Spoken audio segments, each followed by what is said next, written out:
પૂજન કરવાની રીત।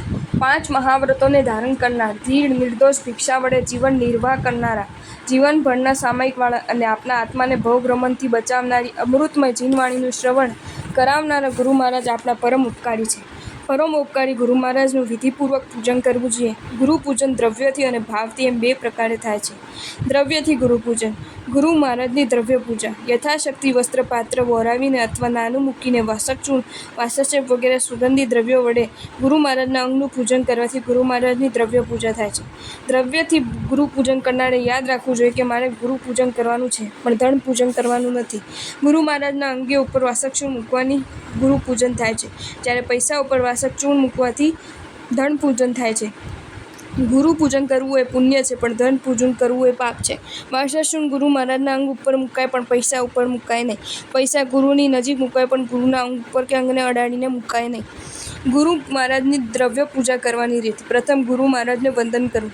પૂજન નિમિત્તે મૂકવા માટેનું નાણું ડાબા હાથમાં પકડી રાખવું। જમણા હાથે વાસકચૂર્ણ લઈ ગુરુ મહારાજના અંગ ઉપર ધીમે રહીને આદરપૂર્વક મૂકવું। પછી ડાબા હાથમાં રહેલું નાણું જમણા હાથમાં લઈ ગુરુ મહારાજના અંગને અડે નહીં તેવી રીતે મૂકવું। આવી રીતે ગુરુ મહારાજની દ્રવ્ય પૂજા થાય છે। દ્રવ્ય પૂજાથી ભાવ પૂજાના પરિણામ જાગે છે।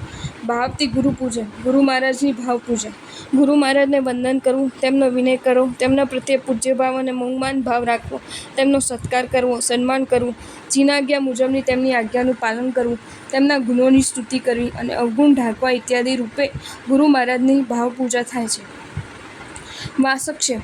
આવી રીતે ગુરુ મહારાજની દ્રવ્ય ભાવ પૂજા કરીને આપણા ચારિત્ર વર્ણ્ય કર્મોનો ક્ષય થાય, ચારિત્ર ઉદયમાં આવે, આપણો પાપમય સાર સંસારનો ત્યાગ કરીને સમ્યક ચારિત્રની આરાધના કરનારા બનીએ અને સુખ પામીએ એવા શુભ ભાવથી ગુરુ મહારાજ પાસે વાસક્ષેપ કરાવો નખાવો। ગુરુ પૂજન દ્રવ્ય રક્ષા। ગુરુ પૂજન દ્રવ્યની વૃદ્ધિ કરવા સાથે તેની રક્ષા કરવાની પણ આપણી ફરજ છે।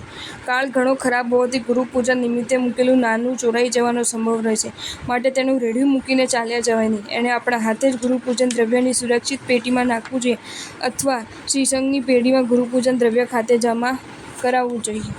ખબાત વગેરે કેટલાક ગામોમાં જ્ઞાન પૂજન, ગુરુ પૂજન કરતી વખતે મુખકોષ બાંધવાનો અનુકરણીય વ્યવહાર છે। મુખકોષના અભાવે ખેસનો છેડો કે રૂમાલ વગેરે મુખની આડે ધરાય તો અચાનક છીંક કે ખાંસી આવવાથી મુખમાંથી થૂંક ઉડવાને કારણે થનારી અસાધનાથી બચાઈ જાય। માંગલિક કાર્યો। વાસકચૂર્ણ વડે પોથી પૂજન કરવું, ગુરુ પૂજન કરવું, થાળમાં નાણું મૂકવું અને પૂજનનું નાણું પેટીમાં નાખવું આ સર્વ કાર્ય માંગલિક હોવાથી જમણા હાથે કરવાનો વ્યવહાર છે।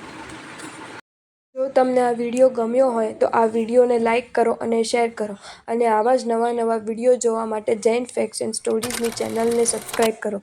ધન્યવાદ।